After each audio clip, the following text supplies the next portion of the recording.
Good. All right. So, like Ben said, my name is Laura Swade, and I'm going to be presenting on the religion of Voodoo. Just a quick warning.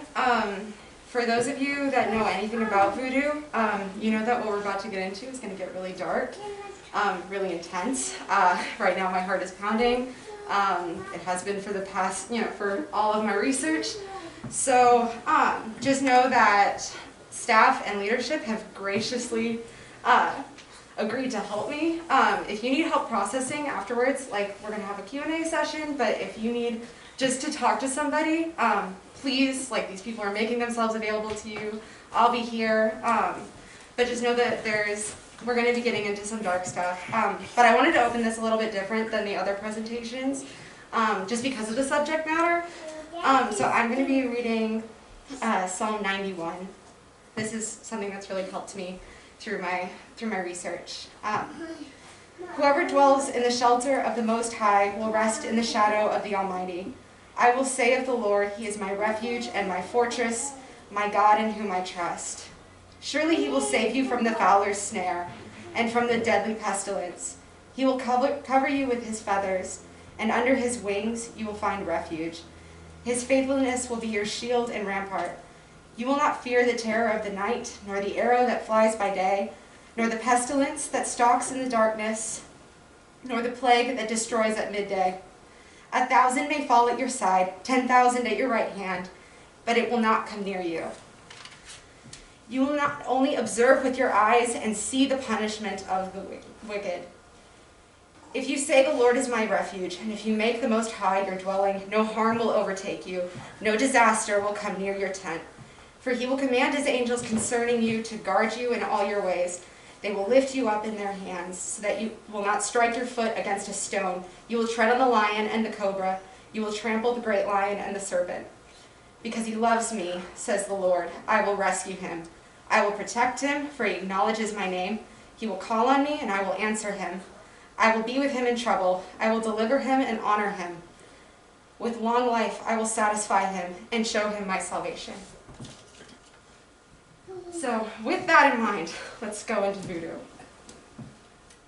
So, literally translated, Voodoo means spirit. It is categorized as a lot of different religions, but the main three are Catholicism, Native American paganism, and Orisha worship. So, how these three very different religions came together starts in West Africa.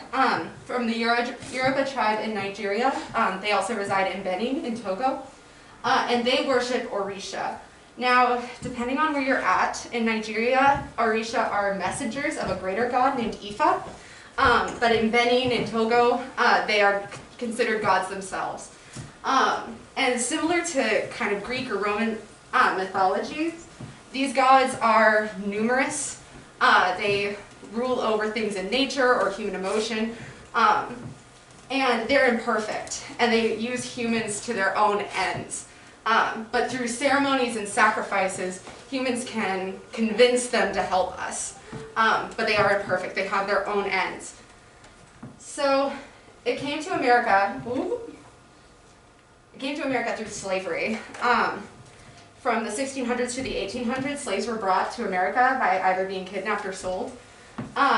And in their new homes, these plantations, they were forced into manual labor by owners. And these owners forced these worshipers to convert to Christianity. There are a number of reasons behind that. The most optimistic would say that they were fulfilling the Great Commission, but that's not really true. First, there was a belief that a Christian slave would be more submissive than any other slave, but there was also fear of these tribal religions. This picture actually comes from a trial that took place with these religions. Crimes would take place during worship sessions, so a lot of owners feared these religions and would force people to convert. So in French colonies, where Voodoo now thrives, they follow Catholicism. So in the way that these Orisha worshippers kind of found a way to continue their worship was to put the faces of saints and figures in the Bible over their Orisha gods. And that way they could continue to worship with this visualization. From the outside, it looked like they were praying to saints. And then later on, Native American paganism, especially in the United States, got added in, so they were now speaking to the spirits of their ancestors and great people who have died. So all of this together creates voodoo. And just an example of how this works, so Damballa is considered to be one of the most powerful gods in voodoo. On the left here, you can see an altar that is made to him, and there's a lot of little cards. The one kind of in the middle here, that is this image of St. Patrick. Moses is also used as a visualization of Damballa, and the reason behind all of this is that in each of these stories there's the presence of snakes. Damballa is represented by a snake. So this is kind of how they got creative with masking their worship. Today, voodoo, it's really hard to say exactly where it is because it's a very broad range of religions. We know that it's in Haiti, Louisiana, Cuba, Brazil, and even in West Africa. Obviously, there are other countries that will follow this religion as well. But not everyone is going to come out and proclaim that they practice voodoo. And at the same time, there are some who believe that they are Catholic or that they're worshiping spirits and they don't understand that they're actually practicing voodoo. So these numbers, this graph is not conclusive, but it's a very minor religion. So the beliefs of voodoo will vary, and it depends because of how many religions are in it. So there are some that lean more to the Orisha worship, so actually worshiping these deities, and then there are some that lean more towards spirit worship, so worshiping the spirits of ancestors or greater spirits like the Lua. Orisha are still present in spirit worship, but they're worshipped more as archetypes, not as deities. So let's say that one of the gods is Ogun the warrior. Let's say that I wanted a warrior spirit, I would pray to Ogun. But the most consistent thing is the use of ceremonies and rituals in voodoo. Ceremonies are very general. They usually involve the whole community. There's the beating of drums, singing and dancing, and also a sacrifice to a god. It depends on what god that you're trying to call on. But the whole point is that you're seeking a trance. A trance is exactly what it sounds like. There's a belief in some sects of voodoo that there's a small amount of deity in you, and when you go into a trance, this part becomes greater. You're asking this spirit or this god to envelop you, and then you become less. So the example that I read in my research was, let's say that I'm worshiping spirits and I want to create social activism. I would pray for the spirits of Martin Luther King or Mahatma Gandhi to become greater in me, so that I could do what I wanted to do. And in Haiti, there's an order to worship, but the big one is Papa Legba. Papa Legba, he is very popular in Haitian worship. He's the god of gates and opportunities, so he's going to open the doors. In the worship of Damballa, you have to go through also Loka Adesan. He's the god of knowledge and wisdom. Malasa is the god of the door sill. And then finally, Damballa. I'm not sure exactly what Damballa exactly reigns over. I just know that he's the most powerful. But you try to get these gods to come, and you try to get this trance to happen through sacrifice. And you want to make a great sacrifice to them, and it depends on what you want, right? So sacrifices vary depending on what god that you're worshiping. They each have their preferences. So, and the sacrifices vary because there are animals and fruits and veggies that you can sacrifice to these gods, pretty normal. But then you can also offer sweet cakes or perfume, alcohol, cigars. They want material pleasures, and pleasures that are very expensive. And if the sacrifice is great enough, then they will give you a trance. Now, rituals happen and they're very focused on usually an individual. And this is a response to a claim that a god or a spirit has made over you. Trances are considered a sign of a claim because this god has chosen you. Not everyone gets claimed.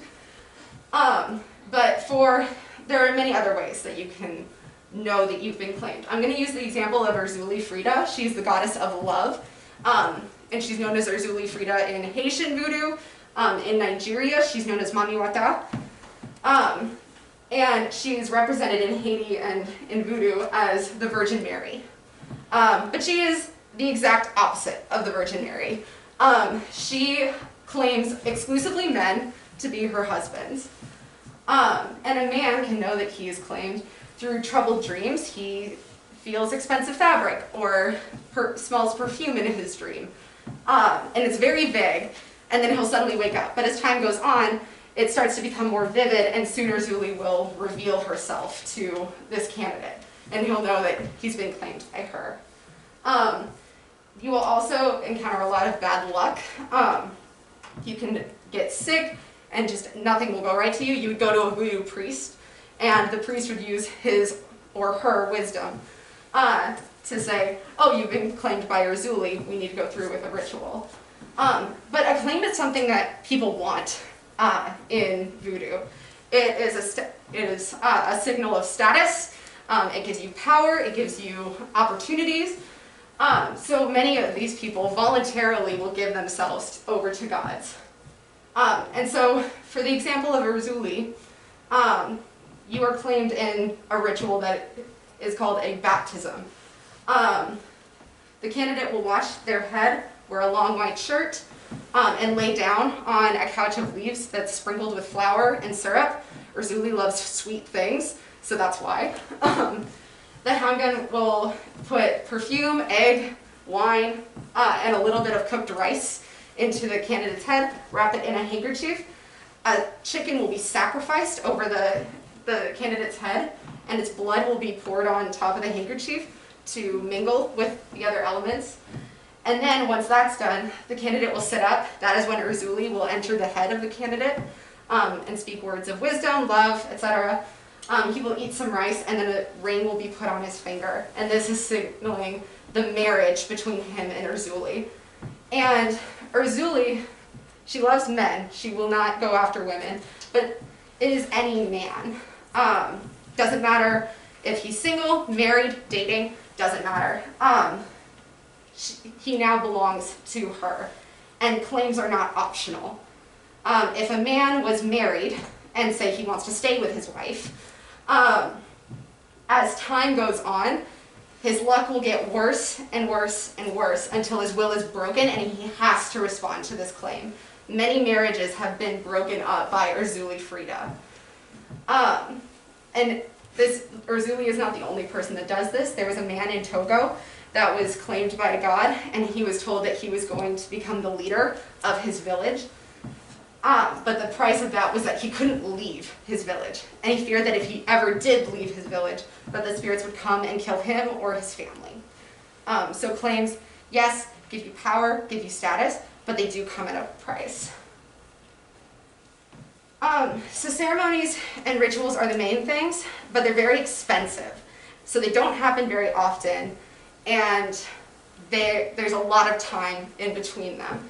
So in between, there's the practice of magic in voodoo. This is probably what you've seen in movies and TV shows. And these are done by witches and witch doctors and bokors. So there's two kinds of magic.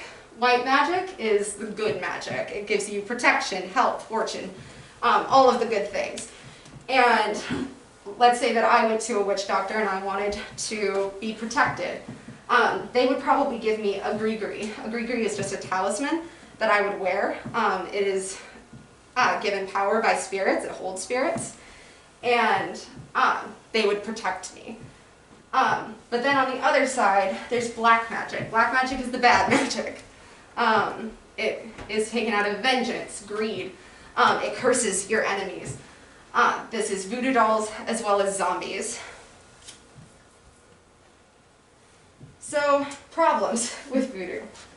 First is inconsistency. There is no text of voodoo. There is no Bible. It is spread through oral tradition, which means that it will take certain things from religions around it. I know that in Nigeria, there have been pieces of Islam and Hinduism that have been incorporated into voodoo there.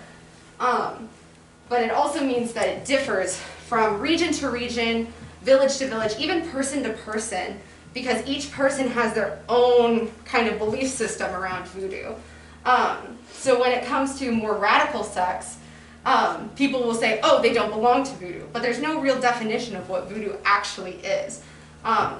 If we saw someone radical, we would say, well, according to the Bible, this huge book that we have, they're doing something wrong. But voodoo doesn't have that. But also we're talking about a religion that was built out of pain and oppression. So there's a lot of secrecy that goes around voodoo. People will lie about voodoo. They will try to sugarcoat things. Or people will try to sensationalize voodoo to sell books, papers, etc. So while all of the findings that I have presented to you have been based on research and been based on multiple sources, I can't say that it covers all of voodoo, and I can't say that it's all necessarily the truth. The next thing is culture. Right now, the way that our culture is going, voodoo is becoming vogue. One of the issues in Nigeria, and as well as here, is festivals that are being held by voodoo practitioners.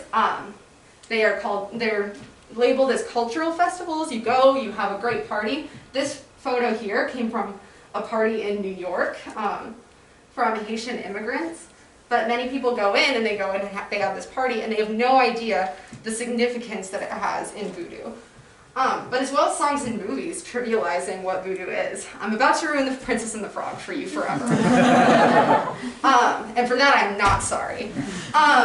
So in The Princess and the Frog, it takes place in New Orleans. And the bad guy, Dr. Facilier, right? He practices black magic. He's the bad guy. He's the witch doctor, right? But Mama Odie, who's pictured up here, she's the good guy. She's the fairy godmother. She practices white magic. She's good. But what the movie doesn't tell you is that she's calling on the same spirits that Dr. Facilier is calling on, and the fact that she's carrying around a snake that is known to be the most powerful god in all of voodoo. She's a bad guy too. And this brings us to problems with Christianity. First is the mixture with Catholicism. I have been to Haiti, and one of the things that was said was that Catholic missionaries had had the most luck with getting people, or the most success with getting people to convert. They said that it was just easier for people who practice voodoo to understand, but there was no heart conversion there because I've just explained to you that they're moving their worship over to saints. There is no idea of the freedom that is given through salvation because they don't understand. And many people who have practiced voodoo have considered themselves to be devout Christians. Marie Laveau is the most notorious voodoo queen in Louisiana, and even the world. There are many shops down in New Orleans that are devoted to her, but she was considered to be a devout Christian during the day, but she was calling on Damballa in her backyard.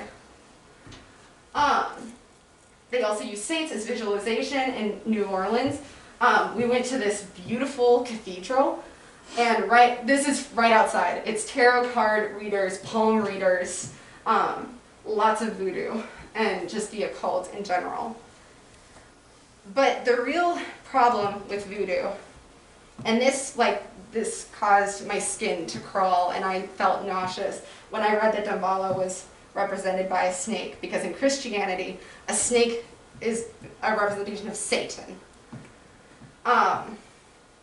And with us believing in one perfect, powerful God, in Ephesians 6:12, he tells us, "For our struggle is not against flesh and blood, but against the rulers, against the authorities, against the powers of this dark world, and against the spiritual forces of evil in the heavenly realms."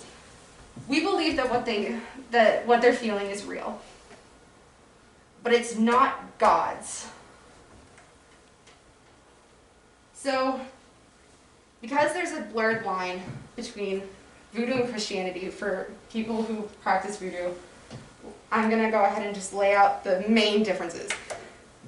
I could talk all night about the differences between Voodoo and Christianity. I'm not going to cover it all. In my interview, the man that was talking said that there's nothing in common between Voodoo and Christianity. But the big one is the nature of God. If you're talking about Orisha as gods, they are self-serving, they use people for their own ends, and they have to be convinced to help us. If a sacrifice is too small, they won't show up. Or they will turn against you because they'll be offended, right? If you're talking about Ifa as a bigger god, or in some people that believe in spirits, they believe there is a greater God, but he just doesn't care. He's above human concerns. Our God is perfect. He desires a personal relationship with us, and he sent his own son down to die for our sins as an ultimate sacrifice so that we don't need to gain his love, but he gives it to us freely. If we're talking about the messengers of God, once again, Orisha are self-serving, they are worshipped as deities, and they have their own power to lay a claim on us. But in Christianity, if we're talking about angels, they answer to God, they worship God, and everything they do informs us that we belong to God and informs us how he desires us to serve him, not them. And then finally, spirits. In Voodoo, they believe that there is an afterlife and it is on this earth, and that as a spirit, you have the power to help your descendants. In Christianity, it's clearly outlined that those who die go to one of two destinations. You go to heaven or you go to hell. There is nothing here on earth. Jesus says to one of the thieves on the cross that today he would see him in paradise. So it's pretty immediate. You don't hang around here. Spirits do not have the power on their own to come back. That is in the rich man and Lazarus. And calling on spirits through medium is a sin for this reason. Because if you are not calling on a spirit that has the power to come back, who are you calling on? It is a form of protection. So that leads to my personal understanding. Like I said, I've experienced a lot of spiritual warfare in this. I've experienced anxiety, loss of sleep. I have felt unsafe.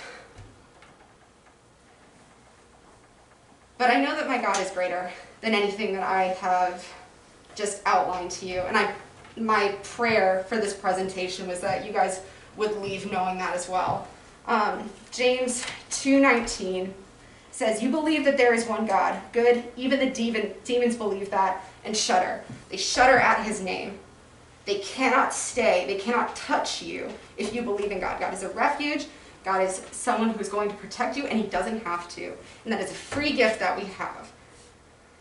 And it broke my heart going into this presentation, going into this paper, and I am very angry because these people are being sold a lie. They believe that they are not worth anything except for what they can give. They are told that they are not loved by these Orisha. They believe that God is distant and cannot be reached, and I know that that's not true. I'm going to share, this is me in Haiti in 2017, and this is Adrienne. I was in Haiti for a week in high school, and we were going around to the villages, and I knew nothing about Voodoo. I just knew that Voodoo was bad. But Adrienne was at this house that we were surveying, but we were warned by their neighbors that these people practice Voodoo. So I didn't know what I was walking into, and I ended up sharing the gospel with him along with another man from the village that was helping us out, and he ended up coming to Christ after we shared the gospel with him. And after we did that, we asked if we could pray over him, and he said, "Well, you have to ask my cousin." His cousin is the woman behind him to the left. She was the homeowner, and we were kind of confused why we had to ask his cousin's permission to pray over him, and it was because she owned the house that he was sitting at the corner of. because it's believed in voodoo that if you pray to any other god, the spirits, good or bad, will have to leave your house. They say that it's that they choose to leave. That's not true. They have to. And that day I got to pray over him, her, the homeowner's baby that she plopped in my lap, and the house. So, yes, everything that I've told you is incredibly dark. Yes, everything I told you has such deep meaning.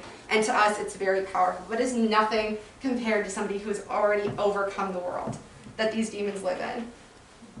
And I know that we're going to get back into dark stuff because we have a Q&A session still to get through. But I was asked last night by Tyler, like, what the point of my presentation was. What point I wanted to get across. And that's exactly it. That is my point, that these demons, this power in voodoo is very powerful to us. But we have someone who freely protects us, who guarantees us protection. And I choose a God that's going to love me, that's going to protect me for free over anything in voodoo that brings fear. So that's my presentation. I'm going to open up to Q&A.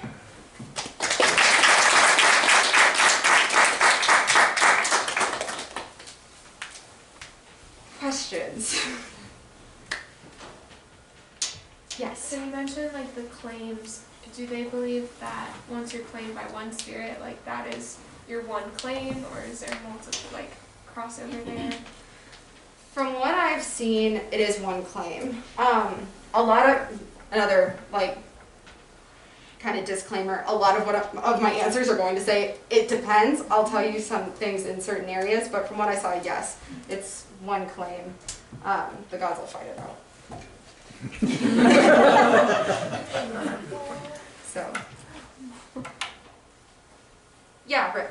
You said they would take some figures from Christianity and use it to mask their worship. Yes. Of spirits. Okay. What do they have any viewpoints of who Jesus is?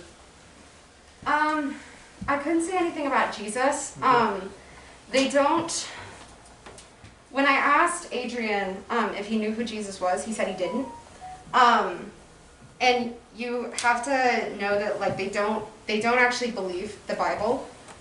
They use the figures. Papa Legba, the god of opportunities and gates, he's represented by John the Baptist because he led the way to Jesus. But they don't actually believe, like St. Patrick and Damballa, they don't believe that they're one person. St. Patrick is used to worship Damballa. So as kind of just like a figurehead. Allison, yeah. You briefly mentioned voodoo zombies on one side. Is that different from like the zombies that we see in pop culture? Yes. So zombies are, there's many conflicting beliefs about zombies, because they believe that zombies come from voodoo. And they think that some people believe that it's similar to how like Europeans made up vampires and werewolves. But zombies are the most recent. I read Zora Neale Hurston's book about voodoo, and she documented zombies. Zombies are believed to be bodies without souls. They're created to do manual labor. Either a man, let's say that I'm a plantation owner, I need free labor. I would go to a witch doctor and ask for zombies for labor, because you're talking about bodies without souls, so they go for long hours of work with very little rest. I can ask for somebody who's my enemy to have their soul stolen from them, so that they die and become a zombie, and are now my slave. That they don't feed on brains or anything, but they are a body without a soul. Yes. Do people that practice voodoo have any belief in either creation or the afterlife? In Haitian voodoo, creation was created out of sex between two gods, and a lot of it is very graphic. But in the afterlife, if you're on the spirit side, you become a spirit. In Nigeria, there's the belief in reincarnation as well. That comes from Hinduism, I would assume. So there is no conclusive answer in all of voodoo of what happens after you die. So, but either way, you have to serve the gods. Yes? Can you talk a little bit more about tarot cards and like their resemblance to voodoo? So tarot cards were also stolen. Tarot cards come from Italian occult beliefs. I believe it was from Romani groups, so like gypsy groups.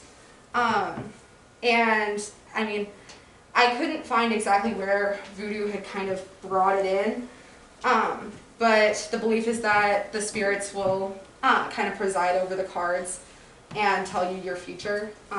This also kind of scared me because all I could remember was the demon-possessed girl in the New Testament who told fortunes. So yeah, that's what it is. Yes? Did you ever dive into any of the voodoo communities on the internet? I did not. Honestly, I tried to limit my internet research for my own safety. I saw some communities in my research in voodoo, but they differ depending on where you're at. Yeah, Zach. Do like practicers of it, like have personal testimonies, like how they came to believe it, or like are they lied and like, ooh, these are facts, and like do they have examples of like how any of it works, or do they just like think it works? They're afraid to like actually try it out. I don't know. So many people are born into voodoo. I know that. And if you go to a ceremony, one of the people that was in my research, a lot of my research was from observations, people immersing themselves in the culture. And depending on, how you go about it, you can get yourself into like a ceremony. And you can see the real thing. But the man that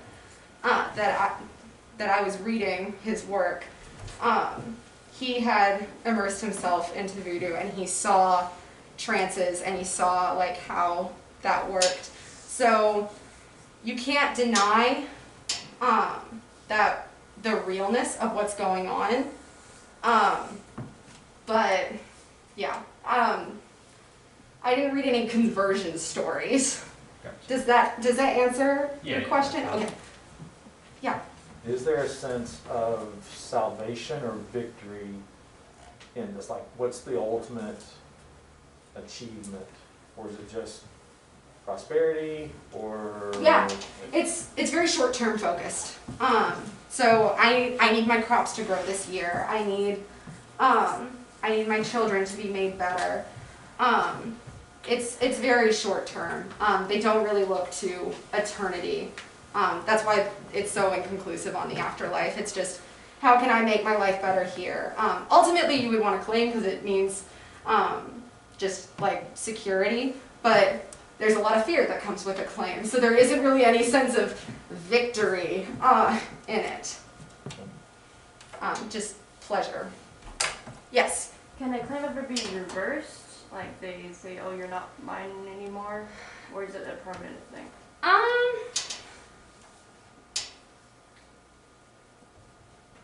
I'm not sure. Just like from the knowledge that I have, I would say that you can't just say like no to a claim. You can't say, well, I don't want to, because if the God wants you, the God wants you. Does the God ever change their minds? If you have a more powerful God. Jesus reverses that when he saves you. Yes. So, if you go to a real God. Yes. So if someone is practicing voodoo and it's in their family and they end up stopping the practice of voodoo, if they like become Christian or just walk away from voodoo, are they shunned or disowned in any way? I didn't see anything about that. It is a very community, like it's a very tight-knit community. These people go through these ceremonies together. They do celebrate when somebody goes into a trance because they've encountered God. Children who go into trances are really like celebrated because or at an early age they're being called. I would think that if you left voodoo, you would have to leave your community. There would be a sense of outcastness. Yes. Do people who follow voodoo tend to like share their faith like Christians do? Do they feel that obligation or no? Just kind of keep it to themselves? No. They, like I said, this is something that it's been demonized, and I mean rightly so, but so people don't, there's no like, oh, you need to bring people to voodoo. There's no call to that. So it's momentary. There's no greater call other than just being claimed. Yes? You mentioned like 3 types of practitioners, like witch doctors, and then what were the other? Witches and bokors. They're all the same. Bokors? Okay, they're all. Bokors, they're called bokors in Haiti. They're witches for hire. Yeah. So you say like the gods, like they want anything like we take pleasure in, right? Mm-hmm. So what if like say one person happens to like cold, slimy, raw spaghetti? Like that's like their favorite thing to eat, like I don't know, like on a night where they're just like not doing much. And like they give that to the god, like is God gonna take pleasure in that too, or is it gonna be like you're weird and like you go? So it's not based on the worshipper's pleasures, it's based on the god's pleasures. But so Urzuli so Urzuli likes sweet things, so you would give her fruit, sweet cakes, perfume. Like that kind of thing. So yeah, it's not based on the worshipper's pleasures. Yes. So who gains from those monetary things that are given? Where do those go? The priest will eat the sacrifice. For like, I mean, they'll cook it, yeah. Like the witch doctor will, or like. So the witch doctor can. The witch doctor usually, yeah, like I believe that they just get money. But like for a priest, they would eat the sacrifice. For like alcohol or a cigar that's burnt, or thrown on the ground, so it's just kind of wasted. Because also like in a lot of the ceremonies, like yes, there are trances, but if you don't give a big enough sacrifice, they won't show up. So you'll have wasted like the community's money because you've thrown, this very expensive gin on the ground and nothing came of it. Yes? So like a trance, can other people see when something is happening? Yes. And, like how long, like does it last like for days, or is it like a couple of minutes, or like? It lasts, I believe what I read was that it lasts in like through the ceremony. It becomes very apparent when somebody goes into a trance. Eyes roll up in the back of your head, all of that. But you're transported, there's a lot of differing beliefs on what the trance looks like. Some believe that you're transported to what's called the holy forest, where you'll confront the gods or the spirits. Some believe they'll talk to you directly. But that's kind of the whole way. So then like after it, does the person just have like a different knowledge, or like they have like answers for things? They have answers, or they'll get what they were looking for. They'll get a good harvest, they'll get good luck. So, Jackson? Do you know if the higher ups in like it or like other cults, like there's any like a power trip, like them free easy money from the people who they trick into believing it, like with Scientology we talked about? Yeah. So the priests, I believe the priests believe in what they're doing. For now, like in voodoo, if you're in that community, then it's real. But if you're, say, an outsider, I read a lot of in New Orleans voodoo, where they would take a lot of pleasure in just giving people like a glass of water, like, you know, a jar of water, and being like, this will cure you, and then be like, ha ha ha, we tricked them, you know. So it all depends. Yeah. So you said that you had to get permission from the cousin to pray over the house, and you did, correct? Yes. Okay, how did the cousin, like, did she have issues with the fact that the spirits would be gone, or did she accept Christ too, or like, how did that?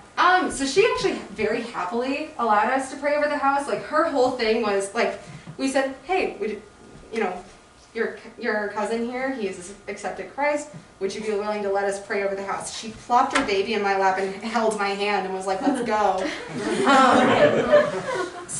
And I ended up, actually later that day, we went back to, like, we left and did a couple more houses. I didn't, I was in tears. But we came back for a VBS kind of thing that we were doing, and she had brought her kids to it. So, I haven't kept up with how this is going. I still pray for them. I told Adrian that I didn't know if I was ever going to see him again, but he's now my brother in Christ, and I'd see him in heaven. But yeah, she happily allowed me to pray over the house and over her. Yeah. Does that answer your question? Okay. Yes. This is an oddly specific one, but okay. If it ever came up in your research, how do like the voodoo practices of sacrifice, stuff like that, interact with the old Jewish laws of sacrifice that show up in the Bible? Because like it was in there that the Levites could eat the Lord's fire offerings, for example. Yeah, that's something that it's difficult because there's no documentation of how voodoo has progressed. But there were several things, I mean, that in voodoo kind of makes a mockery of the Bible, of scenes in the Bible. I mean, the fact that, you know, one of the loosest women gods that they have is represented by the Virgin Mary is a mockery. The fact that a witch can go to a grave at midnight and take out a body is a mockery of the stone being rolled away. So it's hard to tell when that started, and it's hard to tell why it started. But there's a lot of things that are a little close, and kind of was like, even the idea of like, I become, you know, the spirit in me will become greater and I will become less. The same that we ask God to become greater in us and so that we become less. Just eerily similar. So that's not the only thing that's similar. Yes? So what did the priests and witch doctors and things have that are different from your everyday practitioner? They're appointed. I don't know exactly how the appointment process works. Some are claimed.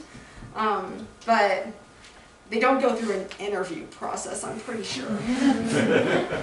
Yes, Casey? Are there like methods of, like, is there a dynamic where you want a specific god to claim you? Do you have methods of like persuading that god to claim you? Mm-hmm. Like, what does that look like? So in the case of Razuli, men want to be with Razuli. She's considered the ideal woman. You know, women want to be her, men want to be with her, that whole thing. So men do, like, will, like, offer things to her. It's believed that if a woman has an altar to her in her house, she will never get married, so. But, yeah, if you show devotion to them, if you give them sacrifices, you can convince them to claim you, because you want them to claim you. Yeah. So do they ever go after people who aren't practicing voodoo to try to claim them, or is it just strictly, like, if you're already following them? I would say, I'm not sure. I know for a fact that as a Christian they have no claim on you, right. Because you're already claimed. Mm. But I'm not sure. I haven't seen anything about that, but Gosh. Yeah. You're safe. Yeah, Rick. Now, is there a list of gods with all their favorite things that you can reference, you know, or did you just... Not documented. Where do you go to find out, man? You know, The priest. Okay, go to the priest. The priest has all of the wisdom that you need. Oh, okay. And it might be what he needs.